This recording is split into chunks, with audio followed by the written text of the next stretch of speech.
Welcome back to the Daughters of the Moon podcast. We're grateful that you can join us for another week. We sure are. And we're excited today. We have Janet Ettele with us today. Italy, Ettele, Italy, Ettele, Italy. Ettele Really with nice. us today. And she is the author of How Joyous Effort Works, the Energy to Benefit Others, with a foreword by His Holiness the Dalai Lama. She delivers the fourth installment in her series of insightful books that seamlessly weave timeless wisdom in modern day practicality. An accomplished musician and dedicated student of Buddhist philosophy, Janet draws upon her rich understanding of both spiritual teaching and the arts to craft works that inspire personal growth, compassion, and mindfulness. Through her writing and music, she empowers audiences to navigate life's challenges with clarity, resilience, and joy, fostering a life of balance, purpose, and fulfillment. So, welcome, Janet. We're super excited to have you on with us today. We sure Thank are. you. Thank you so much. I'm so happy to be here and to meet you too.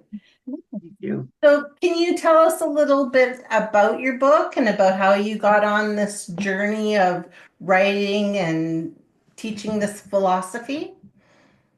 Yeah, I guess before the book came the meeting up with these teachings, the Buddhist teachings. So I guess I should start there. It was a long time ago, maybe like 18 years ago or so. I was taking a course at New York University to get certified as a life coach. And one of the books that was required reading had a lot of references to Buddhist teachings because it's a it's a lot of mindfulness, as you probably know. And coaching work is also a lot of mindfulness. So there was a lot of natural sort of interweaving there. And I found everything I read to be really, it inspired me and it piqued my curiosity. I really wanted to learn more. It felt very grounded and practical and logical.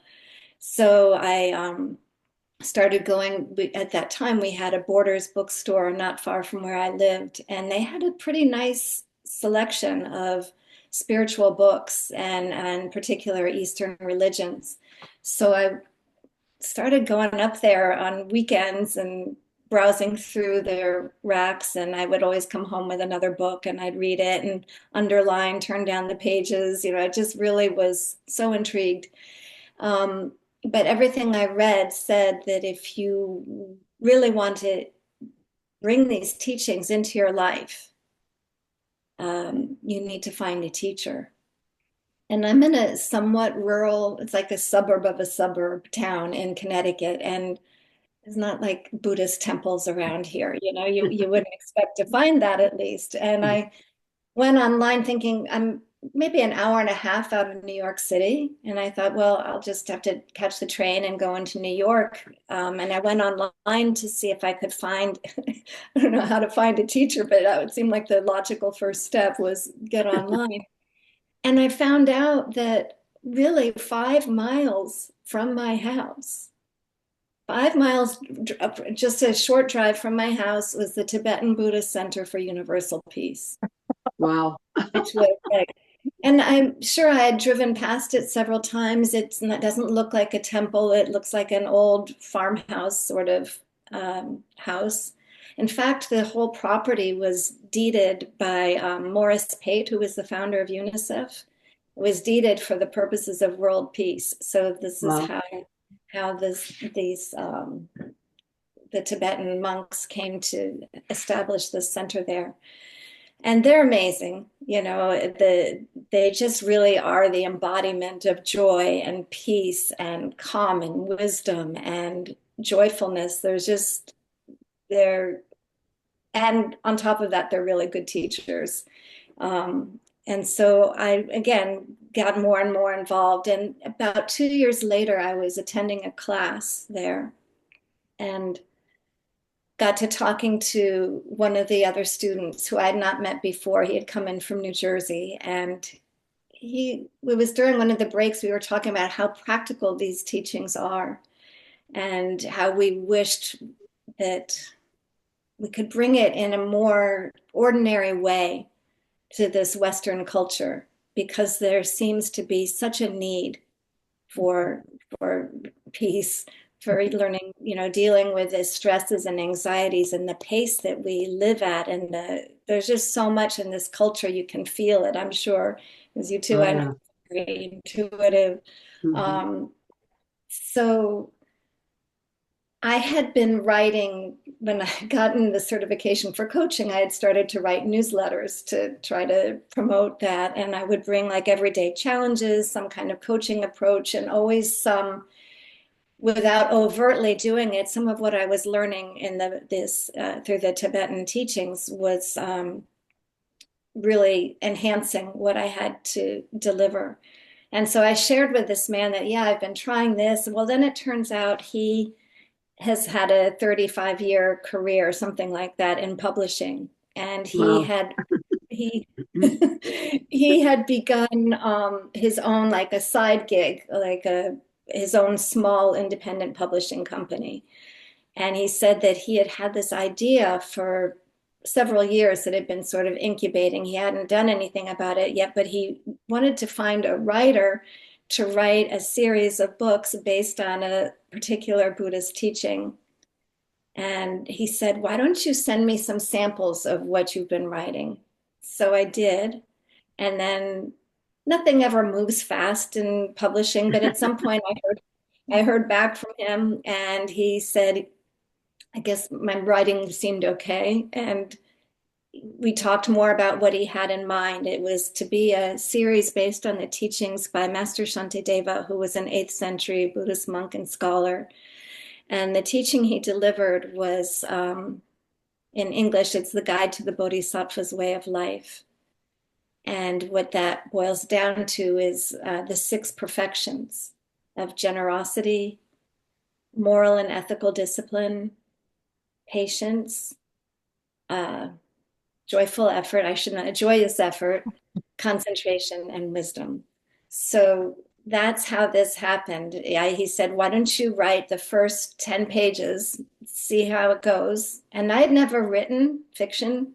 I'd never, I'd written poems, I had journaled, I'd written letters, but I'd never tried to write a story. I never even read that much fiction. And so I wrote the first 10 pages. They say write, which I'd heard, and I've since heard that it's not necessarily the best practice, but I had heard that you're supposed to write what you know. And so since I teach piano, and the publisher had said we need to have a teacher character and a student character, I thought, well, I'll create this in the setting of piano, and somebody comes in for lessons. And it wasn't about me, but I just used that scenario as the thing. That was for the first book. So I wrote the first 10 pages, and he liked it. And then the rest of it unfolded from there. So in each book, the main character, who is a young man in his early 20s, who's had some real painful difficulties and challenges in his life, um, meets a new teacher in each book. And by this time, in the 4th book, it just happened to meet these teachers. And the teachings he's been learning have been so profound in his life, in bringing more peace to his life and helping him to deal with difficult relationships and things like that. That now he's decided it's his summer semester. He's at a community college, and decided he really wants to delve more deeply into the teachings. And at this point, he then goes to find a teacher. And the teacher he finds do you know what a luthier is, by any chance? I No. don't. A luthier is someone who builds and repairs stringed instruments. Okay. And his teacher, and this character, his name is Troy, also happens to be a guitar player. So it was a really nice fit. And the reason for the luthier, he's able to use some of those techniques as meditative support and metaphor for the teachings he's giving to Troy, the young man. Wow.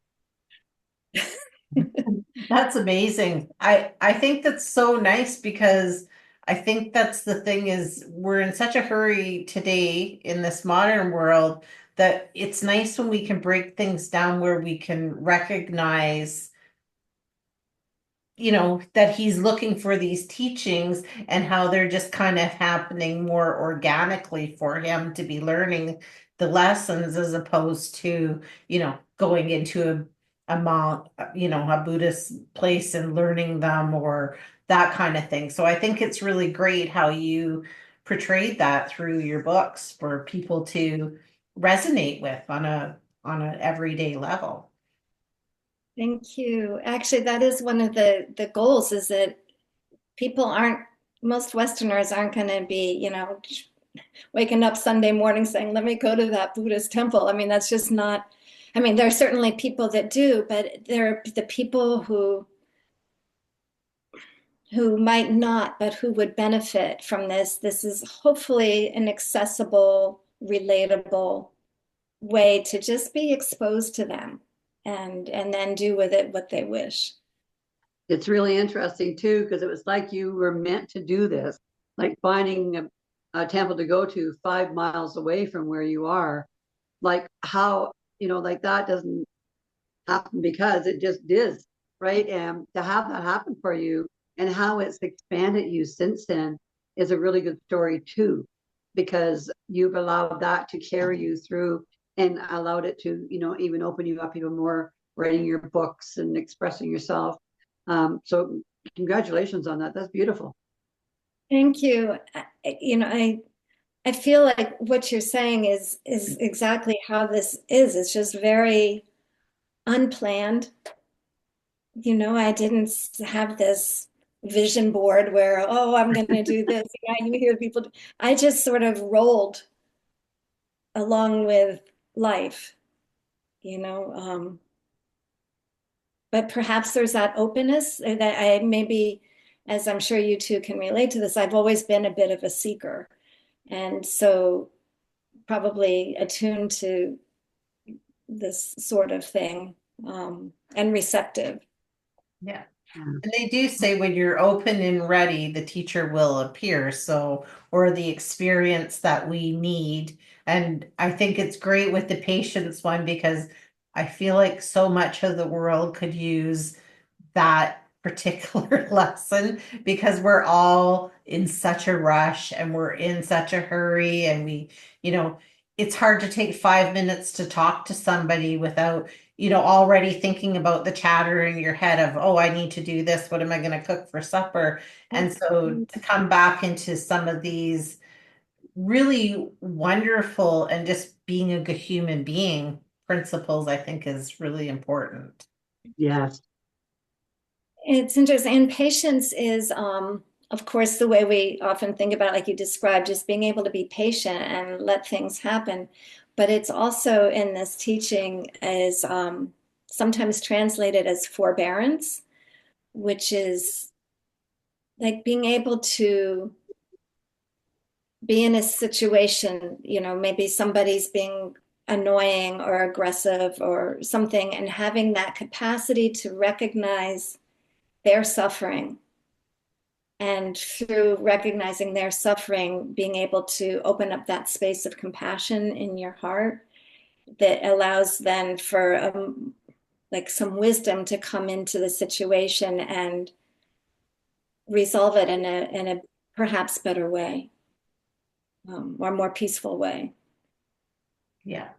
That makes sense, right? Because we're meeting people then at the point that they're at. And I think that regardless of where we are in our life, the people that we meet, I think we learn something from everybody we meet, regardless of how even brief that meeting is. And so I think it's interesting that I love that. I took a couple of Buddhist classes at one point, and I just loved the teachings because they just meant so much. Like, and I loved the impermanence. And then mom and I got to actually see some monks do a mandala when we went to Lilydale, New York one year. And it was just really interesting how they spent all this time creating this beautiful piece of artwork just to put it into the river when they were done. to show the impermanence of life and everything. It was, Isn't that yeah, it was, amazing? it was a beautiful But experience. now, am I right? And so the Native Americans have a similar sort of, these are like sand paintings, like does it um, making these designs with sand, colored sand. Is that not part of the tradition?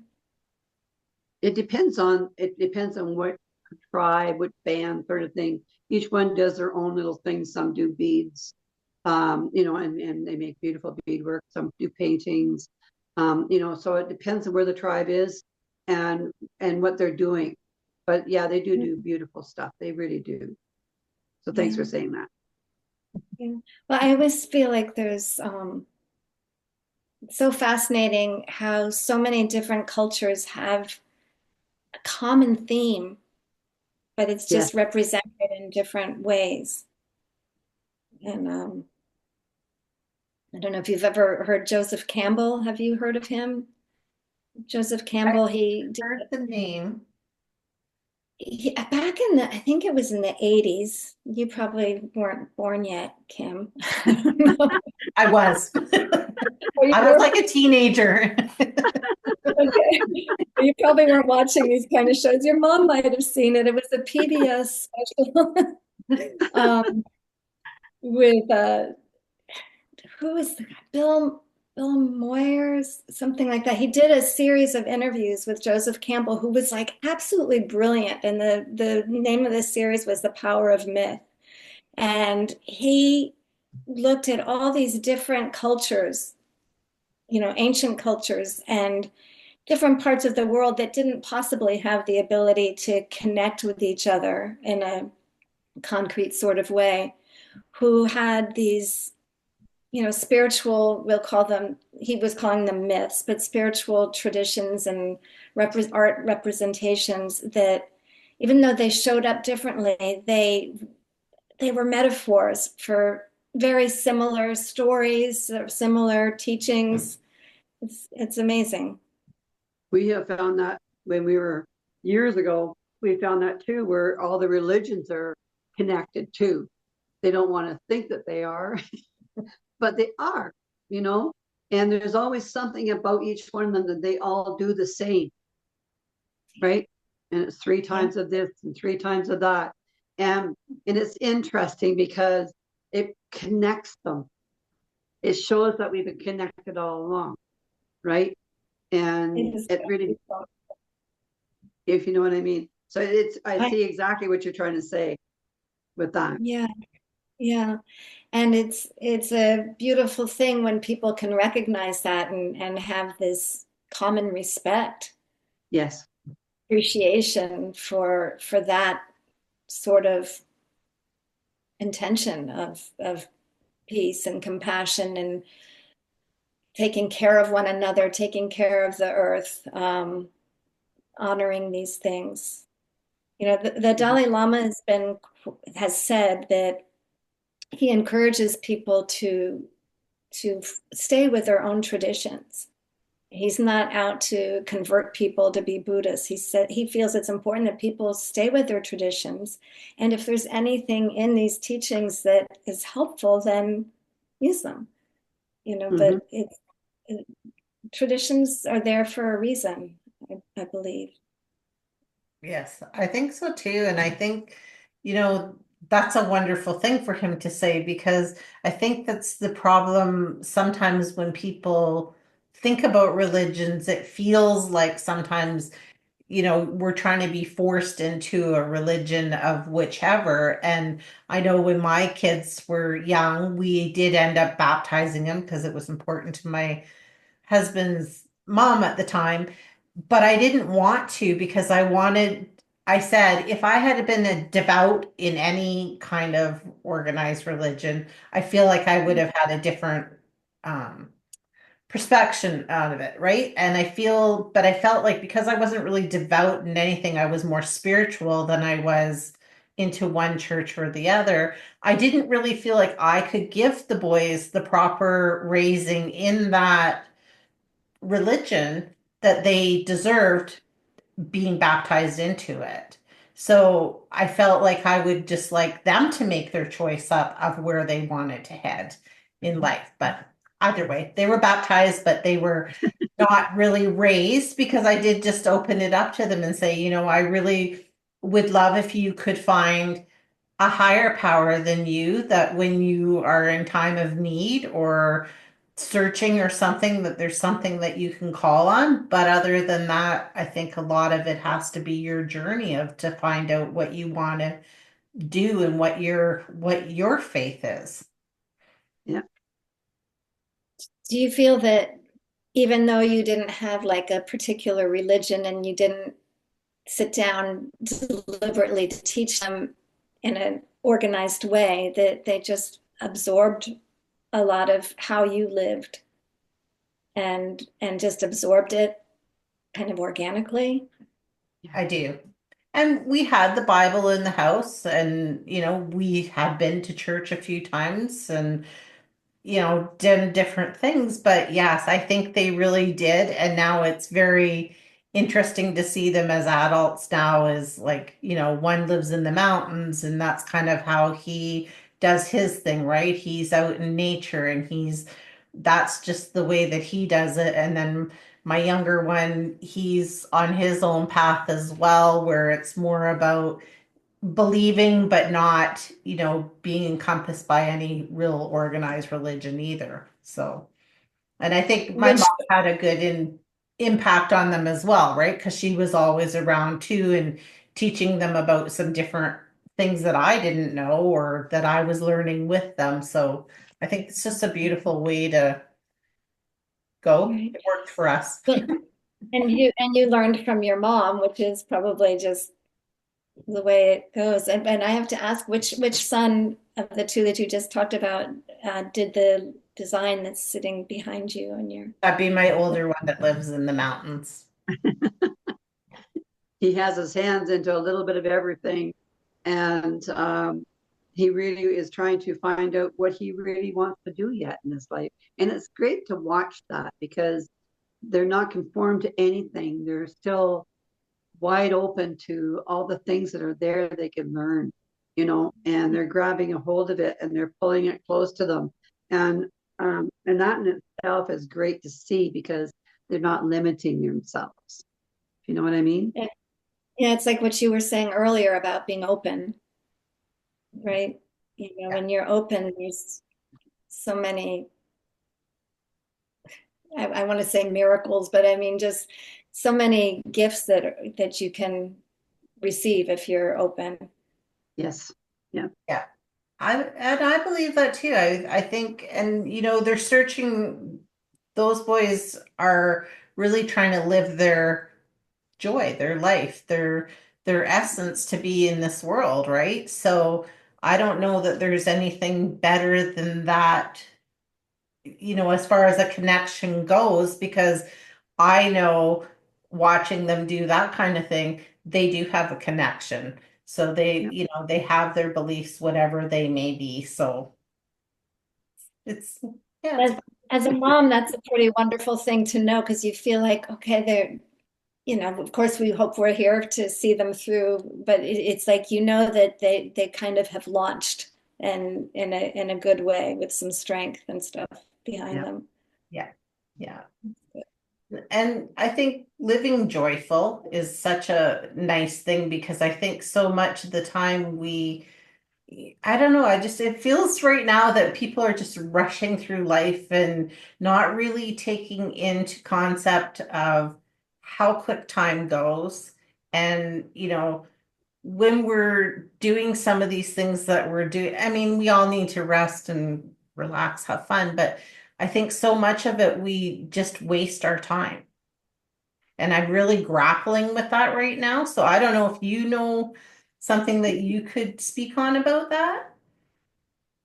Well, I would say, maybe when you mentioned this book, How Joyous Effort Works, this perfection is sort of talking about when you understand the value of something, that then your work to do it, your effort to bring that about is going to be joyful, because you know it's going to be of benefit to, hopefully, to others, and that you're going to have, and I'm sure you found that too. There's joy in that process of doing things for other people, right? Or other animals, or for the land, or whatever it is. It's just is like you're pumped to put that energy into doing it. And I did I lose the other part of your question? I'm not sure. It's just about like I think for myself anyways, and I don't know if you ladies feel this too, is that I just feel like there's so much time that we just waste doing things that just I don't know, aren't important or aren't feeding our souls and aren't just really, so that's really, I guess that's where I'm seeking Yeah. lessons, like something I'm knowledge about. Yeah. I'd be interested in what your mom has to say on this too, but I feel that I feel like so much of the culture is like tumbleweed rolling around just without any roots. And I think that when we're rooted in something that is, we could say our values, if you're not in a more secular way, we could say our values, kindness and generosity and all of these things, or it could be in a more spiritual vein. But when we're rooted in that, I don't know. I think that's an important piece. What do you think, Barb? I think too, like when the kids were young, that I was a little bit of a gypsy, and I believe that Cool. the kids were going to experience life. I was like you, I'm a seeker, and I wanted to experience life in its fullness. And so, as things approached me, and it was like moving on to something else, I took the advantage of it and moved the kids with. And there was a little bit of, conflict with the kids on, Mom, do we need to, and that kind of thing.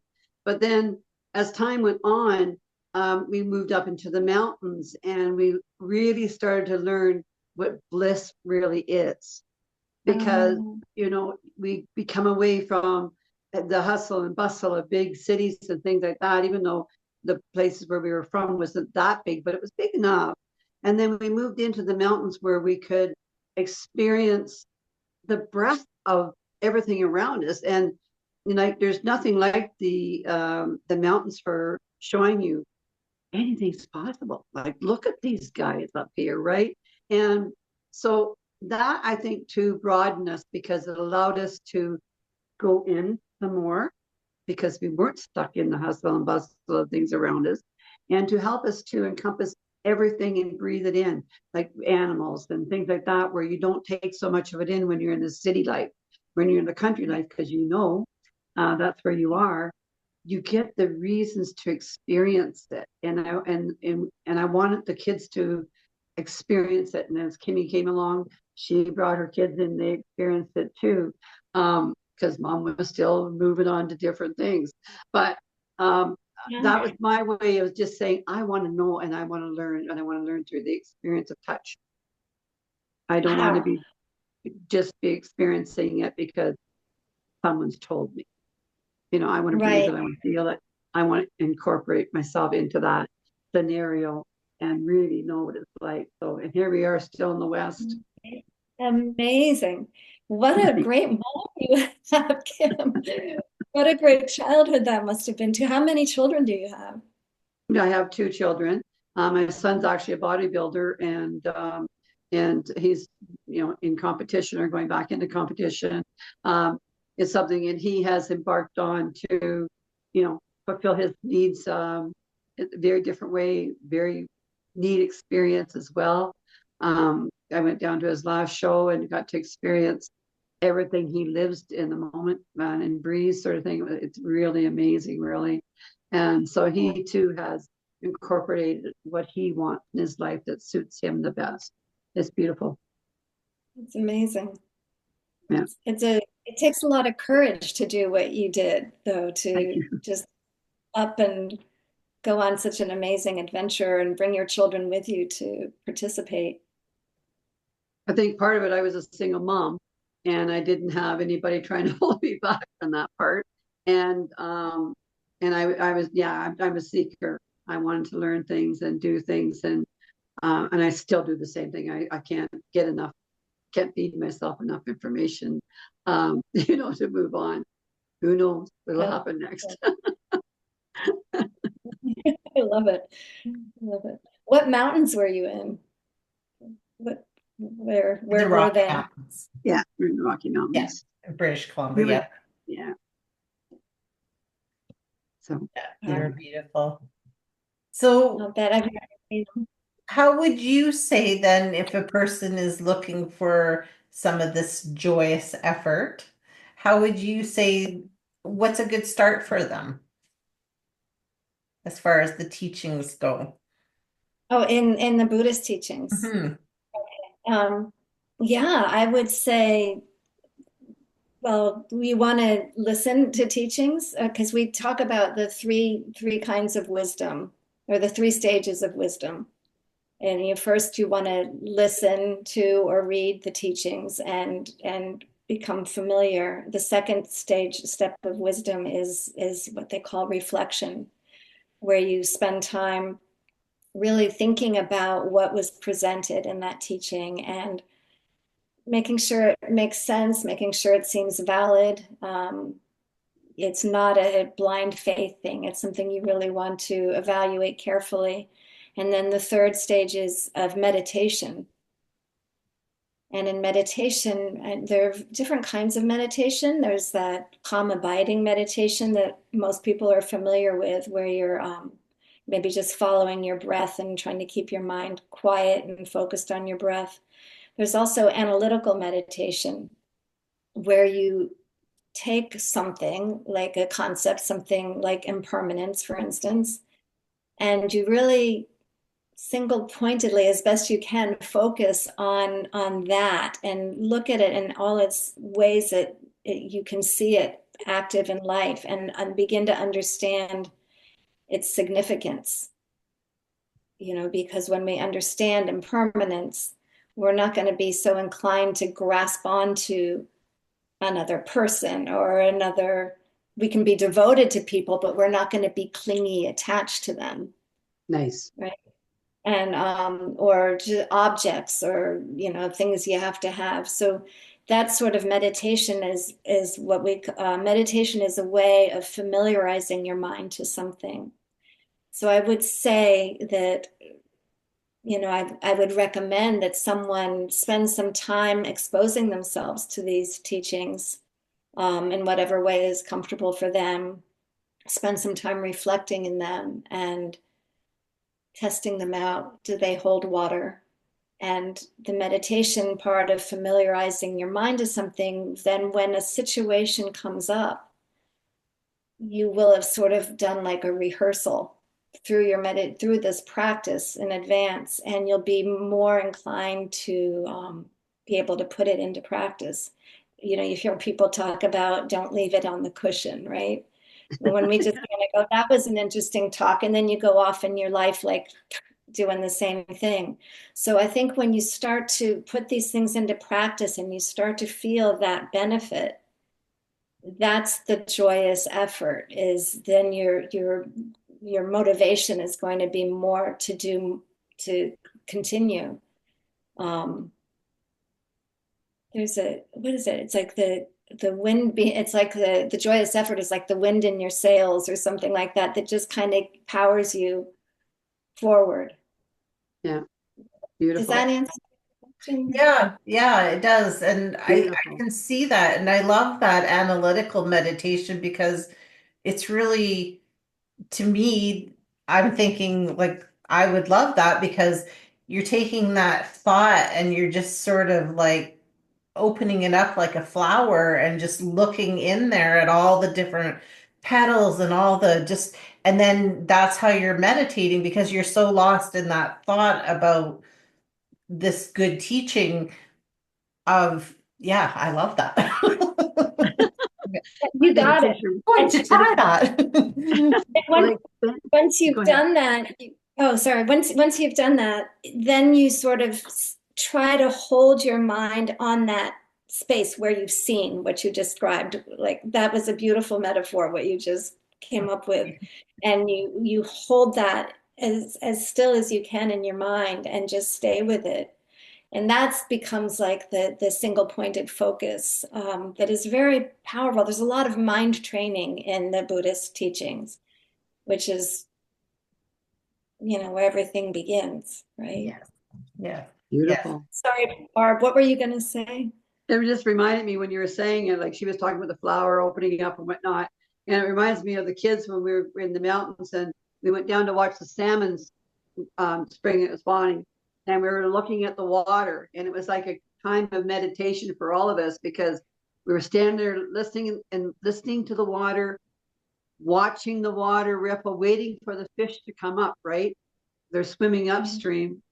And we're watching them. And the kids at the time, I remember looking back at them and thinking, they're totally lost. Like they're so involved. So it was like their type of meditation too, right? Because they were really deep in waiting for that fish to come up to spawn, right? And watching it jump out of the water. So it took me there when you were talking about it. So that's beautiful. Well, what a gift, as I'm hearing, how you raised your children and that they had that sort of opportunity. And we were speaking earlier about the rushing around of today. I don't see kids climbing trees or I digging know. holes in the dirt. And, we used to just be connected to nature more as when I was growing up. Yeah. And now I see so many with their, what do they call those things? The I Those are nope, tablets. iPads, the Yeah. tablet. Yeah. Yeah, even when they're small. And there they go. Yeah. They're We, lost. we love it because we go out camping in the summer, and it's quite funny because our granddaughter lives with us, and so she's 19. But she will go out, and here she's on her phone and she's, wrapped up in that kind of life. But when we go camping, all of a sudden she's like gone searching for frogs and she's catching grasshoppers. And so it's balance, right? Really, because at least Yeah. we know she can do these things and find that peace and quiet. And sometimes when even around here, she'll be like, I think I'm just going to go sit by that water and write in my journal. I'm like, yes, please do. Like, right? Because I just think exactly what you said. These kids are so trapped by all this. I mean, there's positive things to Technology. do, but I think they need to know how to exist beyond those contraptions. Yeah. Yeah.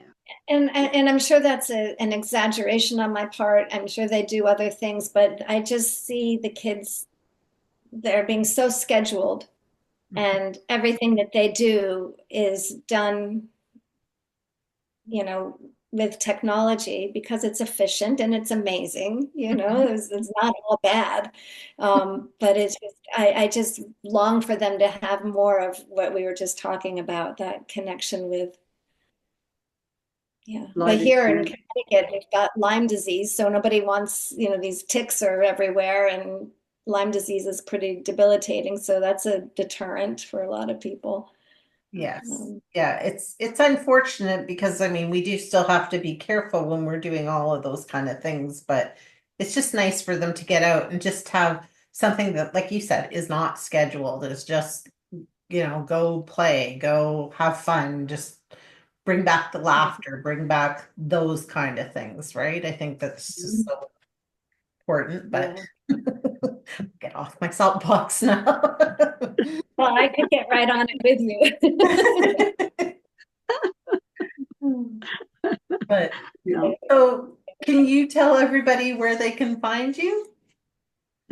Sure. It's my website is janetettele.com. It's not very hard. And I'll spell my last name because obviously it's hard to pronounce and it's hard to spell if you hear it said. It's Ettele. So it's janetettele.com is my website. And there's my books, my music. which I call piano mandalas, because I'll play something, and although it's recorded, I'll never play the same thing again. It's just sort of improvised music. And my coaching work is also there. So Wonderful. Wow. So do you have your music on your website too? yeah, yeah, I do. I do. Beautiful. That's beautiful. I'll have to go listen. Yes, Well, thank please you. do. I hope you like it. It's I'm very sure. chill. And do you play the piano as well? I play piano and I teach piano. I My love degree, piano. do you? Do you Oh, play? no, I always wanted to, and I never did. But it was always something that inspired me. I just like Supertramp was really great. I thought I would love to play them, that type of thing. Yeah. But I mean, yeah, I love piano. I just think there's so much to it. There's just so much vibration to it that's so good for you, I think. Well, see, there you go on another soapbox for me is that I teach piano, and I love these children that I teach and the families, but they're all so much younger that they just go for the electric keyboard, which doesn't have that vibration that you talked about. I have a couple that have an acoustic piano, but there's such a difference when you Yeah, play the real thing. I had an aunt, and she was that played the piano, and she was beautiful. She could play Was she? almost anything. And listening to her play, we didn't see her that often, but when you went to visit her, it was something you wanted her to do. And I had a cousin that did that too. And it was like, please play the piano, just play us one tune. You know, yeah, it was just so inspiring. So good for you. I think it's Oh, beautiful.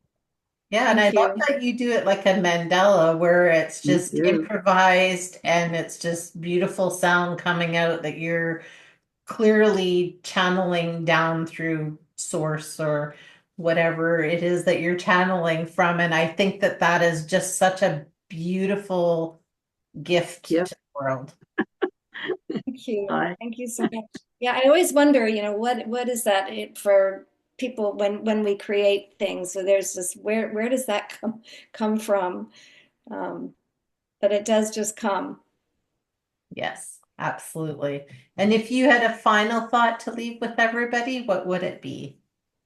Oh my. That could be very weighty, couldn't it? I just, really my thought is for everyone is that I wish for peace so much, for people to feel that inner peace. As the Dalai Lama said, world peace must begin with inner peace. And each of us then become like that little pebble in the water that ripples out. And that's been my motivation in completing these books, is that my hope is that in some way it makes that connection for other people. Even if it's like a beginning, it's something they can step forward from. I love So that. very nice. Yeah, that's thanks. very beautiful. And I guess I have one last question. No, not His you. Holiness of the Dalai Lama did the foreword for your book. Have you met him? I did. I mean, he wouldn't remember me, but I did meet him. I was one of the volunteers on a committee that organized his visit here in Connecticut in 2012. And he came because he has a close relationship with the Tibetan monks that I've studied with. He came to our center and gave a private little teaching. Oh, wow. And Wow. as he walked past, he touched my neck. You're like, It's like, I did wash this. I didn't want to wash it again, but I did. I I, get I, So, I get that. Well, thank- it was an amazing thing to see him. We were inside and we saw him approach outside the bay windows, and we had the Secret Service with him as he always did. And I just to see him that close was really, I have no words for it. But when I was given the opportunity to write a letter to his office, asking for a forward. I had to send the PDF of the book and they had to read it and approve it. And when I got the email that he had written that there was a forward, I'll just never forget that moment. No kidding. I just found that when we were down and we were with the monks and that Tibetan monks, that when you walk into the room, you already have a nature of respect for them, for the quiet they deserve, for what they're doing. So the energy levels were like electric walking into the room. So when you met the Dalai Lama, it must have been the same. Like the energy must have been just all over the place. It almost kind of you say energy and the feeling I have is almost like, when the short circuit, you just kind of like it's so much energy that it just sort of like overwhelms you Yes. in a Yes. good way, not in a bad way, but in a good way. Yeah. That's amazing. Yeah. Well, we really appreciate you sharing time with us today, and we'd love to have you back to discuss more of your books and your teachings because you just convey it out to everybody in such a beautiful way that I think people will, that will attract people to learn and, be curious about it. And I think being curious is a really, really good thing. So we really appreciate you being on with us. Thank you Yeah. so much. I'm so honored to meet you both. As I've said, I've heard you on your podcast before, and I just, you feel like you already. And so it's an honor to meet you now. And thank you so much for having me here. Our And I'd pleasure. love to come back. Love to. Please. Wonderful. Yes, it was our pleasure for sure. And everybody else, we will see you the next time.